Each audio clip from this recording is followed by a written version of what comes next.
Hi friends, my name is Bhavya Mangla. I am IATF qualified auditor doing audit for the automotive sector for the last 18 years.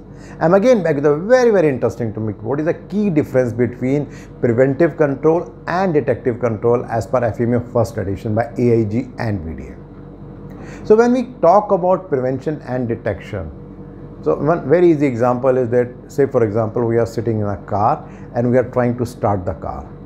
But the car may not start because there is an interlinkage that unless and until you are wearing your seat belt, the car will not start. So that's a preventive control. Now the same scenario in a different situation, that you could start the car but then regularly there's a beep which is coming up, and that's giving an indication that you have not worn the seat belt so far. So that's a detection control. So in easy language, that's a key difference between preventive control and detective control.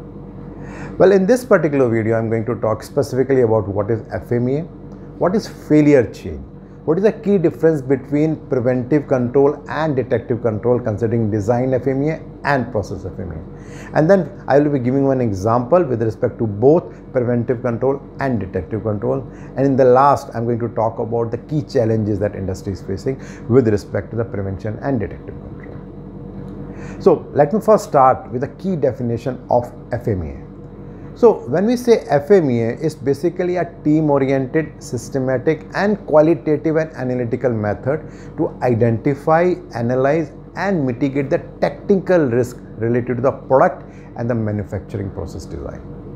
One very important thing about FMEA is that it is before the event and not after the event.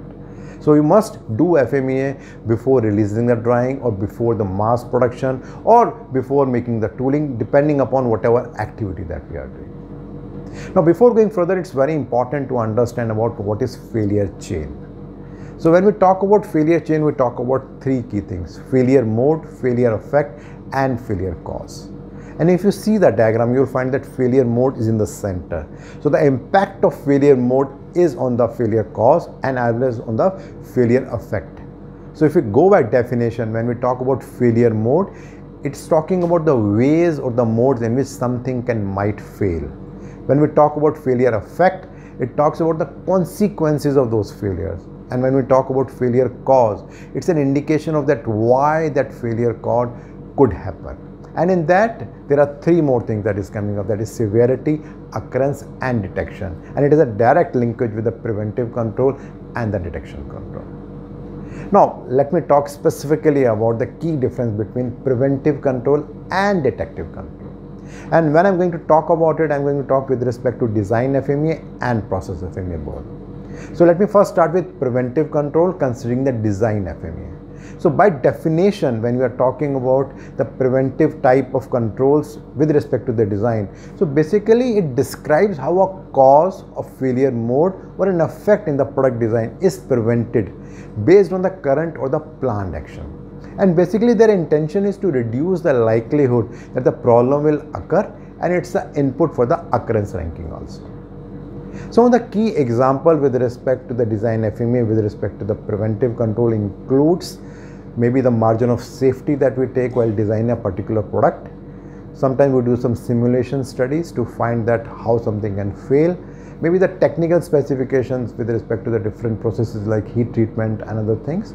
Or it could be the error proofing that we have that can help the organization to understand with respect to that. Now to talk with respect to the prevention control with respect to the process FMEA. So by definition, when we talk about that, it means how a cause, failure mode and effect in the manufacturing or assembly process can be prevented based on the current or the planned action. And here the intent is that how we can reduce the likelihood of a particular problem, and again it impacts the occurrence rate. So there are different places where this preventive control can be implemented. To first start with, it may be in the planning process. Say for example, when we are making a layout of a particular assembly line or maybe a complete plant, so we design in such a way that the defect should not come. So that is one of the way with respect to the planning process. Then with respect to the production process, there can be various stages where we can take different actions so that we can prevent something to happen. It can be during the prototype stage, or it can be during the machine qualification, or maybe during the process verification process, or when we are making the procedures for job setup, And especially sometimes we don't give importance to the calibration procedures, but that can also be useful. If the procedures are made correctly, we can do the calibration effectively, and that can also prevent many defects. And lastly, with respect to the error proofing methods, that how to implement the error proofing methods, that can be some of the ways. If you look into the industry, there are many different preventive measures that are being taken with respect to the processes, that how we can avoid something like that. So let me share some of the examples with you. The first is the two-hand operation, which can improve or you can avoid the possibility of any accident that can happen. Or sometimes the full proofing, which is being there in different processes so that the defect should not occur. Or maybe when we are doing preventive maintenance or the predictive maintenance of the equipment, so that can also help many problems to avoid. Then regularly some on-job training or classroom trainings are being given to the operator to upgrade their knowledge. That is also one of the way with respect to the prevention. Or when we are making the work instructions, we make it with different pictures, and it is generally in a user-friendly language and easily accessible so that anyone who is working there can read it, and that can also help to avoid certain problems. Or maybe the process controls, that maybe the job setup, the periodic monitoring, the SPC study to see the trend charts, whether it is within control limits or not, that can also help. And lastly, the most important thing is the job setup verification, that how effective is our job setup and how often we are doing the job setup in case of any 4M change, man, machine, material method. That can also be one of the ways with respect to that.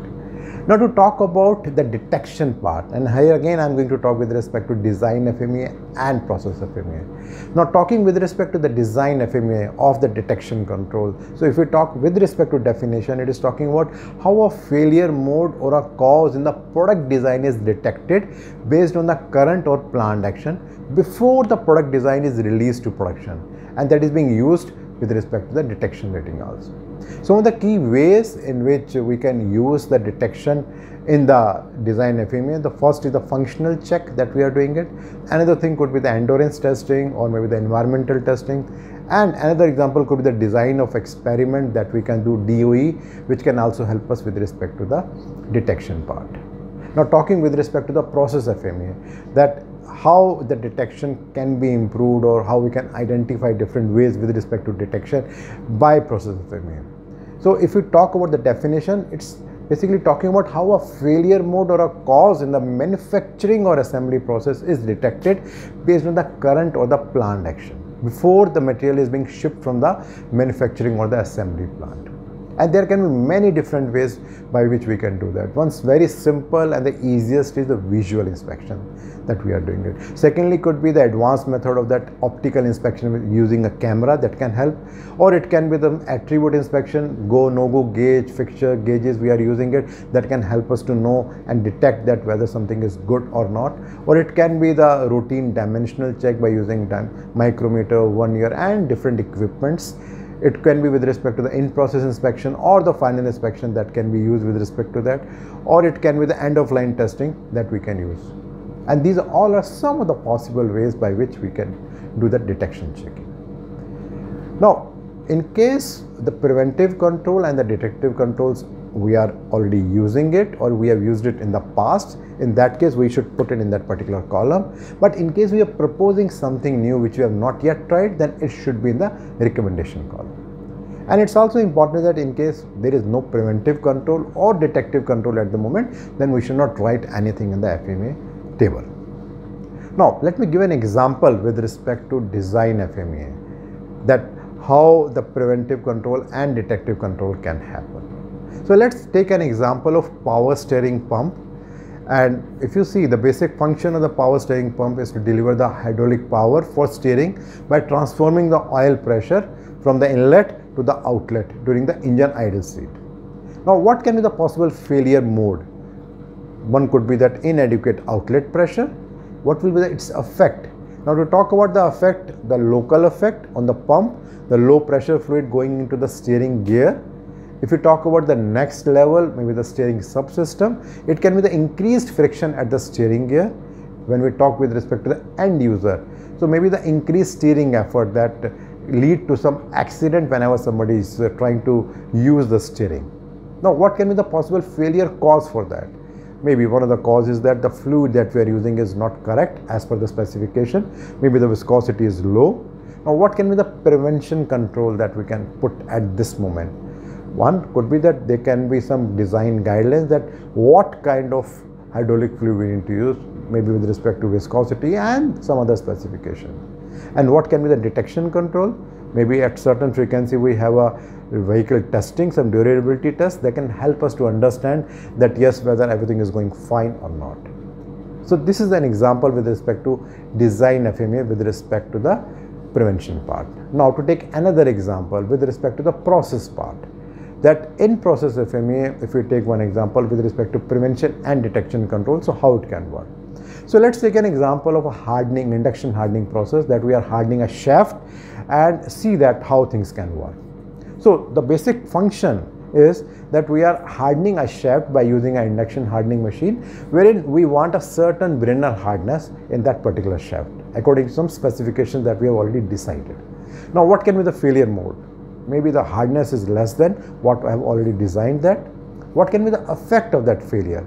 The local effect can be, the immediate in the plant is that we need to scrap the entire product, whatever material that we have did the hardness. Secondly, at the customer end, maybe some crack can happen during the assembly, or maybe the end user end, at the time of usage, the crack can appear and that can create some problem.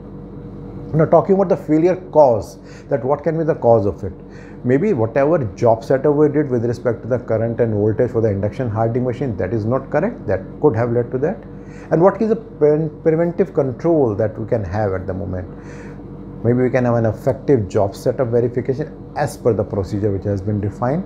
Or the detection control could be that at certain frequency there can be some hardness testing which we can do to see that whether the hardness is as per the specification or not. So if you see briefly, I talked about what is FMEA, what is failure chain, what is preventive control, what is detective control with respect to design FMEA, process FMEA, and I shared two more examples after that to you. Now to talk about what are the key industry challenges with respect to the detection and prevention.